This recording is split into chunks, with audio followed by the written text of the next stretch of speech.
yung gusto ipalo sa tanan niya, this will be the first lungsod nga na direct cash assistance gikan sa national nga diri sa Bohol. It will be San Miguel.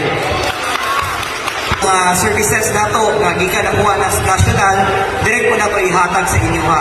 Puhon-puhon, kanang mga financial grants, pag once na mahanay na itong mga documentation gikan sa DSWD, di na mo kailangan mo dagan sa Talibon or sa Tagbilaran. Wala na may babalo sa inyo ha, nga ang atong hospital, services especially sa atong free hospitalization, gibunduhan na po ni Senator Bongo.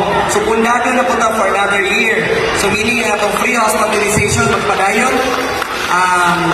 Gusto na ko ipabalo sa tanan na kaniya itong mga hospitalization, igo lagi mo makuha o billing gikan sa atong hospital, pagdayo mo o kanang promissory note. Importante niya, kay Drita magalimog. Ang uban magbayad, niya magpa-refund sa kuha.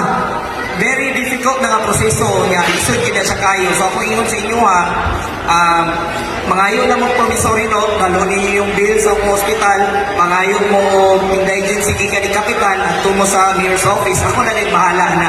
Whether na ako o wala, na ako staff na matawag sa kuha. Na ako ibang bili na ng mga papel ready para ma-process para di mo malangay. Mga financial aid, pili na ito mahatag ko na hospital o gawa sa San Miguel. Salamat. Papa.